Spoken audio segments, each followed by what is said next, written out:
بسم اللہ الرحمن الرحیم. ناظرین السلام علیکم. اس پروگرام میں وسیم بادامی آپ کو خوش آمدید کہتا ہوں. ذرا دو تین مختلف موضوعات پر آج کے پروگرام میں ہم بات کریں گے. ایک تو پریسائسلی زیادہ اس پر بات ہوگی کہ حکومت کی معاشی پالیسیز پر بہت زیادہ تنقید کی جا رہی تھی بھی. ہم نے دیکھا کہ کل اور آج اسحاق ڈار صاحب ایوان بالا اور ایوان زیری میں بہت ہی ایگریسولی اپنی اکانومک پالیسیز کو نہ صرف ڈیفینڈ کرتے نظر آئے بلکہ which was very unusual of Ishaq Dar sahab بڑے غم و غصے میں بھی نظر آئے.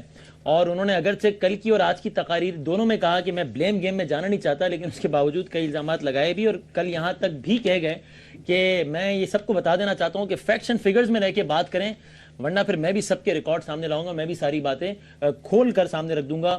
انہوں نے کہا کسی کو اجازت نہیں دیں گے کہ وہ اکانومی کو ہائی جیک کرے. یہ نام نہاد تجزیہ کار ٹاک شوز میں بیٹھ کر عجیب و غریب باتیں کرتے رہتے ہیں اکانومی سے متعلق. میں تو یہ سمجھتا تھا کہ میں نے اب تک جو اقدامات کیے اس پر میری تعریف کی جائے گی، حکومت کو شاباش دی جائے گی، اور یہاں لوگ مرثیے پڑھ رہے ہیں. تو مرثیے پر ان کو شکوہ تھا اور خود انہوں نے اکانومی کا قصیدہ پڑھا. ذرا اس کا جائزہ لیں گے، تجزیہ لیں گے.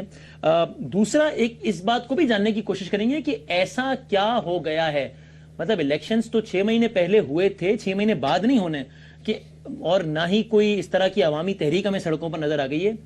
یہ حکومتی صفوں میں اتنا غصہ کیوں ہے، اتنا اضطراب کیوں ہے؟ Saad Rafique sahab, again this was very unusual of Saad Rafique sahab جو انہوں نے کل کہا عمران خان صاحب کے بارے میں. اسحاق ڈار صاحب بڑے غصے میں نظر آتے ہیں.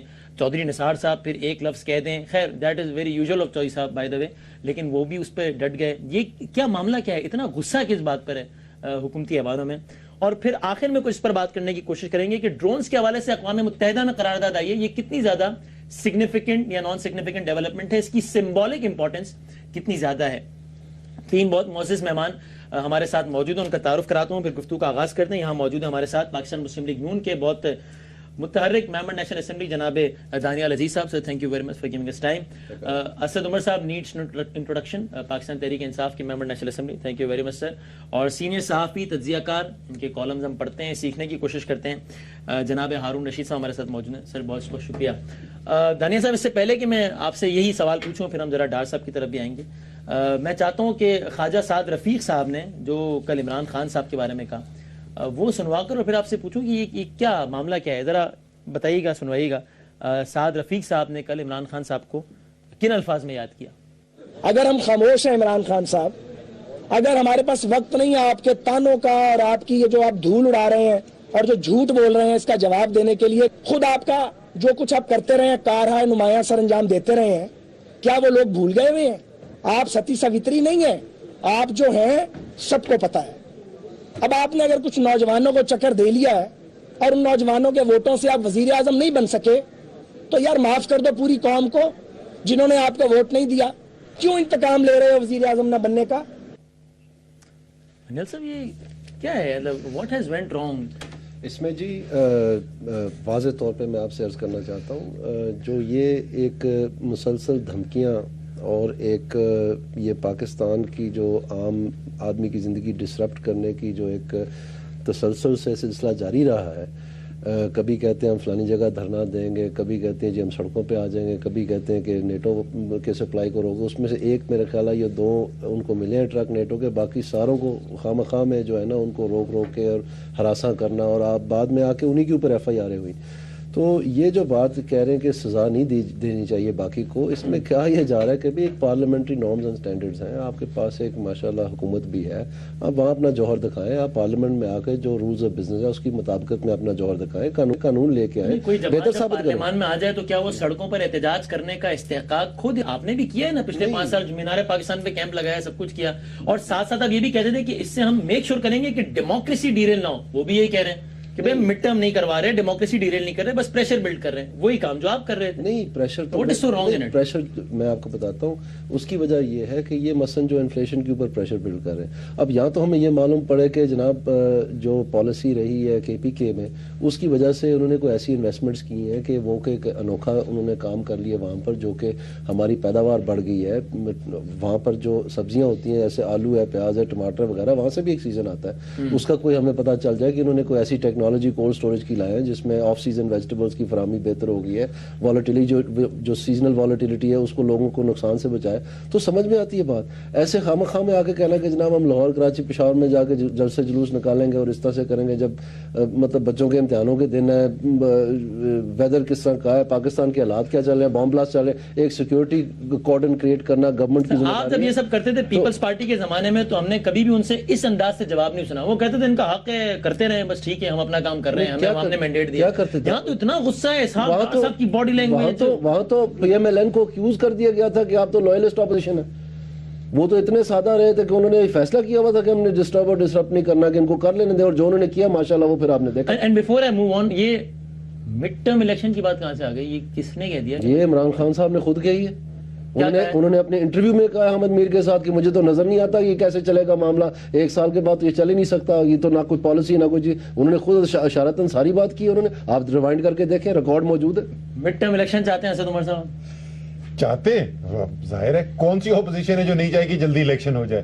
کیا آپ سسٹم کو ڈیریل کر دیں گے اس کے لیے؟ یہ دو مختلف سوالات ہیں, دو مختلف سوالات. مڈ ٹرم الیکشن تو چاہتے ہیں, ہم نے کوئی ڈیمانڈ نہیں کی مڈ ٹرم الیکشن کی. میں تو یہ کہہ رہا ہوں کہ یہ کہنا ایک پارلیمانی نظام ہے, اس پارلیمانی نظام کے اندر ارلی الیکشن کال کرنے کا طریقہ ہے. ان کے پاس چابی ہے اس کی, ہمارے پاس نہیں ہے. اگر یہ چاہیں گے تو مڈ ٹرم الیکشن ہوگا. ہم خواہش جتنی مرضی رکھیں اس سے الیکشن نہیں ہوتا. ذرا صاحب, میں دانیال عزیز صاحب پوچھ رہے تھے کہ ہم نے کیا کیا تھا, تو پہلے یاد دلا دوں تاکہ لوگوں کو مماثلت ہو جائے. وزیر اعلیٰ صوبے کے, پنجاب کے, فیصلہ آباد میں کھڑے ہو کے دھمکی دیتے ہیں وزیر اعظم پاکستان کو کہ اگر 48 گھنٹے کے اندر فیصلہ آباد کی گیس کے مسائل حل نہ کیے تو ہم لانگ مارچ کریں گے اور ہم آپ کی حکومت گرا دیں گے. دھمکی حکومت گرانے کی وزیر اعلیٰ دے رہے ہیں, کوئی اور لیڈر نہیں پارٹی کا. صدر پاکستان کے بارے میں, الیکٹڈ پریزیڈنٹ آف پاکستان کے بارے میں وہ کہہ رہے ہیں ہم سڑکوں پہ گھسیٹیں گے, پھر وہ کہتے ہیں کھمبے سے لٹکائیں گے. ٹھیک ہے جی, بھاٹی چوک پہ الٹا لٹکاؤں گا, میں لٹکاؤں گا. کراچی اور لاہور اور لڑکانہ کی سڑکوں میں نہ گھسیٹا تو میرا نام نہیں. ٹھیک ہے جی. واپٹا کے دفتروں پہ حملے, نون لیگ کے M N As, M P A ساتھ, ان کے جلوسوں کے ساتھ دفتروں پہ حملے ہو رہے ہیں. یہ انہوں نے کیا ہوا ہے. اب آتے ہیں ہم نے کیا کیا. جمہوری نظام جو ہے نا, یہ میں پہلے بھی بتاتا تھا, اس میں یہ نہیں ہوتا کہ آپ نے آئے, ایک دن آپ نے ووٹ دیا, اس کے بعد وہ ووٹ آپ کا, اس کا رزلٹ ٹھیک نکلا نہیں نکلا, دھاندلی ہوئی نہیں ہوئی, پرفارمنس حکومت کی اچھی ہے بری ہے, آپ گھر جا کے چلے بیٹھ جائیں, منہ پہ ٹیپ لگا دیں, 5 سال چپ بیٹھے رہے. ایسے جمہوریت نہیں چلتی ہے. ٹھیک ہے, جمہوریت کے اندر لوگ سوال بھی پوچھتے ہیں. جب کوئی کام غلط ہوتا ہوا نظر آتا ہے اس کے اوپر انگلیاں بھی اٹھتی ہیں. اور آپ نے کوئی قانون کی خلاف ورزی کی بھی ہے تو قانون کا استعمال کرتے ہوئے آپ کے خلاف قانون کو بھی استعمال کیا جاتا ہے. ہمارے خیال میں دھاندلی ہوئی. ہم نے کیا کیا؟ ٹریبونلز کے اندر گئے, سپریم کورٹ کے پاس گئے, ہم نے کوئی گاڑیاں توڑی, کسی بندے کو مارا, ان کی سویرنگ ان ہم نے روکی. ہاں وہ الگ بات ہو جائے گی, لیکن پشاور میں جو کچھ ہو رہا ہے وہ تو قانون کے مطابق نہیں ہو رہا. لڑکے روک کے کاغذات چیک کر رہے ہیں, وہ تو میں وہ دیکھیں, لیکن آپ اس وقت دھاندلی کے حوالے سے بات کر رہے ہیں. میں اس کی بات, ان کی بات مکمل ہوگی, اب میں اس کی جواب دے دیتا ہوں. یہ بالکل ایسی سچویشن ہے وسیم کہ 2 گاڑیوں کا ایکسیڈنٹ ہو گیا. ٹھیک ہے نا, آپ کی میری گاڑی کا ایکسیڈنٹ ہوا, آپ نکلے, آپ نے بندوق نکالی, آپ نے فائرنگ کی, میرے ٹائر برسٹ کر دیے, میرا شیشہ اڑا دیا. ٹھیک ہے جی. اس کے ریاکشن میں آپ کی گاڑی کے سامنے بیٹھ گیا کہ میں آپ کو جانے نہیں دوں گا یہاں سے جب تک آپ یہ جو اس کا ازالہ نہیں کریں گے. اور سب آ کے بولیں کہ یار اسد تم کیا کر رہے ہو, یہ تو قانون کے خلاف ہے, تم وسیم کی گاڑی کے آگے بیٹھ رہے ہو. کوئی پوچھے گا یہ سوال, یا یہ لوگ آ کے پوچھیں گے کہ وسیم بدامی تم نے بندوق نکال کے گولیاں کیوں چلا دی؟ ایک بین الاقوامی قانون کی دجیاں اڑا رہا ہے امریکہ, ہیومن رائٹ لا کی وائلیشن کر رہا ہے. گاڑی والا آپ کو مانا پیسے بھی دیتا ہو, میں نہیں کہہ رہا آپ کو فیڈ بھی کرتا ہو سارے, تو وہ کہے گا نا کہ یار آج کس منہ سے آنکھیں دکھا رہے ہو, پیسے لیتے ہو مجھ سے, تمہاری فوج مجھ سے پیسے لیتی ہے, تمہاری پارلیمان مجھ سے پیسے لیتی ہے, کیری لوگر بل لیتے ہو. کس کو فیڈ کرتا ہے؟ جواب دو مجھے. عسکری قیادت کو کرتا ہے, فوجی قیادت, اسی لیے میں ان کے منہ سے جواب سنتا جاتا. بالکل جواب دے دیا آپ نے. پاکستان کے عوام کو کیا ملتا ہے, میں اپنے الفاظ نہیں بتاؤں گا, اسحاق ڈار صاحب کا پچھلے ہفتے کا سٹیٹمنٹ بتاؤں گا. $100 ارب کا نقصان ہوا ہے پاکستان کا امریکہ کی جنگ کے اندر, ٹوٹل فلوز نکال کے دیکھ لے اگر $20 بلین کراس کرتے ہوں. آپ ایڈ کرنا چاہ رہے ہیں بیفور آئی گو ٹو میں ہارون آپ سے صاحب؟ یہ عرض کرنا چاہ رہا ہوں کہ آپ اسی وقت زیادہ دیر نہیں, آپ نے جب بریک پہ جانا ہے آپ کائنڈلی اپنا لیپ ٹاپ منگوا لیں, ویب سائٹ پہ چلے جائیں KPK کے, وہاں پر انہوں نے اشتہار اخبار میں نکالا ہے, اس میں آپ تمام دیکھ لیں کہ یہ کتنی ایڈ امریکہ سے ہی لے اور اس میں US ایڈ کا نام بھی بالکل لکھا یو ایس کا مطلب یونائٹڈ اسٹیٹ ہی ہے نا, US سے مراد. اور یہ نام لگانے عسکری قیادت. سر جی میں آپ کو اس کا جواب دیتا ہوں نا. ہماری ایک پالیسی ہے, ہمارے خیال میں امریکہ غلط نہیں, وہ صرف یہ اسٹیبلش کر رہے ہیں کہ اس کا مطلب صرف عسکری قیادت نہیں ہے. آپ عسکری قیادت تو نہیں ہے نا, پتہ نہیں ان کی مرضی سے ہے یا نہیں ہے, یہ مجھے نہیں پتا, لیکن عسکری قیادت تو نہیں ہے نا. سارے پرانے پروجیکٹ, اس میں کوئی بھی نیا پروجیکٹ نہیں ہے, لیکن اس کے باوجود میں ANP کو بھی ڈیفینڈ کروں گا.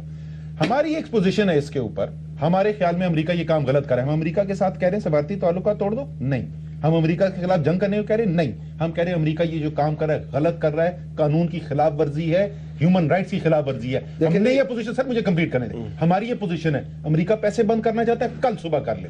ہم لینا بند نہیں کریں گے, وہ دینا بند کرنا چاہتے تو کر دیں. وسیم بادامی, میں آپ کو بتاؤں ایک عجیب و غریب سچویشن ہے اس وقت پاکستان کی, اتنی عجیب و غریب میرے خیال میں دنیا میں اس کی مثال نہیں سنی. سن لیں میری بات, میں آپ کو بتاتا ہوں کیا عجیب و غریب ہے. یونائٹڈ نیشنز کی جنرل اسمبلی کے اندر سوال جاتا ہے ڈرون اٹیک کا, تمام دنیا کہتی ہے یہ غلط ہو رہا ہے. وہ تو ہم نے کروایا بھائی, نون لیگ نے کروایا, نون لیگ کی ڈپلومیسی نے کروایا. آپ تو ہاتھیوں کو بچانے کے لیے برٹن گئے ہوئے تھے بوٹ آئی پہن کے, آپ باتیں کر رہے ہیں جنرل اسمبلی کی بات کر رہے ہیں. میں صرف اس میں اونچی آواز میں بات کرنے کا تو مقصد نہیں ہے نا جی. دیکھیں آپ کا کیا کر پاؤ, آپ کی کنٹریبیوشن کیا ہے. UN جنرل اسمبلی نے ووٹ دیے, وہ تو ہمارے سفارت خانوں نے وہاں جا کے نواز شریف صاحب نے اس لیول پہ جا کے آپ لوگ کے اقدامات کی وجہ سے آپ لوگ, ہم صرف یہ کہہ رہے ہیں کہ آپ یہ جو جواز پیدا کرتے ہیں یہ پتہ نہیں کیوں ڈیفینسو ہو گئے. ان کی تو بات نہیں, ڈیفینسو میں بالکل نہیں ہو رہا, میں کہہ رہا ہوں کہ آپ کا کیا تعلق UN جنرل سے بھی. ابھی آپ GSP پلس کا بھی کریڈٹ لے رہے ہیں, وہ بھی ہم نے کیا.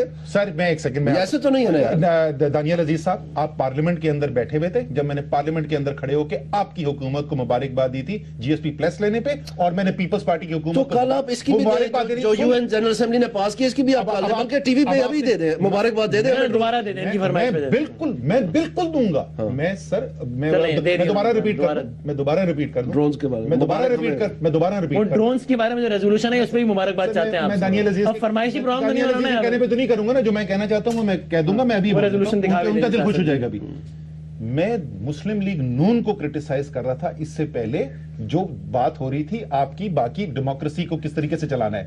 جب میں نے ڈرون کی بات کی تھی, میں پتہ نہیں چور کی داڑھی میں تنکا کیا, پتہ نہیں یہ کیوں ڈیفینس کرنے آگے. میں نے تو ان کو کہا ہی نہیں, میں نے تو کریڈٹ لے رہے تھے UN کا. میں نہیں لے رہا تھا, میں UN کا کریڈٹ نہیں لیتا. میں صرف یہ بولا تھا, میں وسیم بادامی کو بول رہا تھا کہ وسیم بادامی یہ جو آپ سوالات پوچھتے ہیں نا, پاکستانی عجیب و غریب صورتحال جو انٹلیکچوئل سوال پوچھتا ہے وہ پوری دنیا نہیں مانتی, یہ صرف پاکستانی کہتے ہیں امریکہ کی. اب آپ دیکھیں ڈار صاحب کو غصہ چڑھ رہا ہے یا نیلر مسٹر کو غصہ چڑھ رہا ہے. But before I go to Haroon صاحب, اور سر ڈرون سارے غصہ کھا گئے ہیں. ڈرون نہیں, ہمیں کوئی غصہ نہیں ہے بھائی. ویسے میں اپنی معصومانہ خواہش کا اظہار کروں اسد بھائی, میں چاہتا ہوں خود کش حملوں پر بھی آپ لوگوں کو اتنا ہی غصہ ہے. میں ایسے ہی بولتا ہوں کہ یار یہ کیا 50,000 بندہ مار دیا, وسیم میں ایسے ہی بولتا ہوں اور آپ کو پتا ہے, آپ کو پتا ہے آپ کا تو مجھے پتا ہے, آپ کی پارٹی کے باقی لوگوں نے شکوا ہے, آپ کا مجھے پتا ہے, I have to admit it. ہاں اب انہوں نے کہا آپ کی پارٹی کے لوگوں نے انہوں نے ایک پوائنٹ, بڑی اچھی پوائنٹ ریز کیا ہے. انہوں نے کہا اسد عمر ناراض ہو رہے ہیں, میں ساری قوم کے سامنے ایکسیپٹ کرتا ہوں ڈرون کے ایشو کے اوپر اسد عمر بہت ناراض ہے.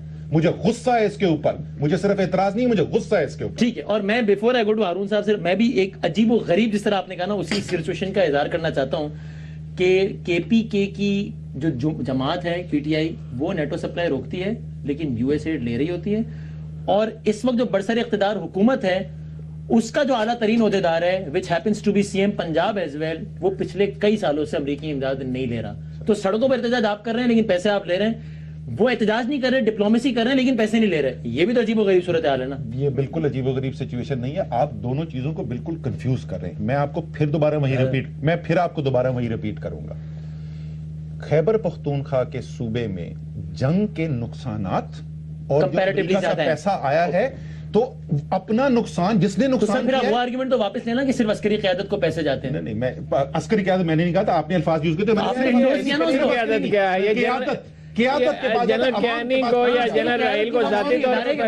عوام کے پاس نہیں جاتا, نہیں, کیا پیسہ جاتا ہے یار, کیسی اتنی دفعہ آپ نے یہ بات دہرائی ہے. پیسے جاتے ہیں جو اخراجات پاکستان کر چکتا ہے وہ اسے ادا کیے جاتے ہیں، اور وہ پیسے بجٹ میں جاتے ہیں. زیادہ سے زیادہ آرمی کو جو پیسے ملے ہوں گے 15 سال میں وہ $2-3 بلین ہوں گے. وہ جس دن آپ اس پہ پروگرام کر لیں میں آپ کو لا کے دکھا دیتا ہوں. اور سب سے اہم بات تو یہ ہے کہ 100 نہیں ہے بھائی، ایسی ہوا میں ایک بات جیسے کہہ دیا جاتا ہے 90% بجٹ فوج کے پاس ہے. $100 بلین کا تو نقصان ہو چکا، پیسے وہ کیا دیتے ہیں. دوسری بات یہ ہے کہ صوبہ پختونخوا تو تباہی ہو گیا مکمل طور پہ. اسی طرح بلوچستان میں بڑی تباہی ہوئی ہے، اگرچہ انڈائریکٹ اس کی انڈیا کی مداخلت بھی اس کی وجہ ہے. تو کیا وہ ہمیں پیسے دے رہے ہیں؟ کون سے پیسے وہ ہمیں دے رہے ہیں؟ ہمارا ملک انہوں نے برباد کر کے رکھ دیا. اور ڈرون پہ تو اتفاق رہا ہے قوم کا، ساری قوم کا، دنیا کا اتفاق رہا ہے. باقی تو پھر اسٹریٹجی کی بات ہے نا کہ ایک نواز شریف کی ایک اسٹریٹجی ہے، تحریک انصاف کی ایک اسٹریٹجی ہے. اب وہ کون سی اسٹریٹجی ہے جس سے اس بلا جان چھڑایا جا سکتا ہے؟ وہ تو کہ لانگ ٹرم اسٹریٹجی ہو سکتی ہے جو نیشنل کنسنسس سے ہمیشہ بنتی ہے. خارجہ پالیسی اس طرح آزاد نہیں ہوتی. خارجہ پالیسی کے لیے ضروری ہے ملک میں ایک بہت اچھی پولیس ہو جو نواز شریف کی یا پرویز خٹک کی جیب میں نہ پڑی ہوئی ہے قائم علی شاہ کی. سیاسی استحکام آئے، اکانومی گرو کرے، ٹیکس کلیکشن ٹھیک ہو، پھر آپ اس پوزیشن میں ہوتے ہیں. اگر آج جنرل ضیاء الحق کے دور کی سطح کی ٹیکس کلیکشن ہو 16% تھی اس وقت، تو کتنا ٹیکس ہوگا؟ 4,000 روپے ہو جائیں گے. یہ 25,000 روپے انہوں نے رکھے ہیں، یہ ہو جائیں گے 5,000 روپے. آپ کو کوئی مدد لینے کی ضرورت نہیں ہوگی. جو کام کرنے کے وہ تو کوئی نیک وقت کر نہیں رہا. 50 دن میاں صاحب رہے بیرون ملک، 50 دن رہے لاہور میں، اور 90 دن پرائم منسٹر ہاؤس میں گزارے. اس میں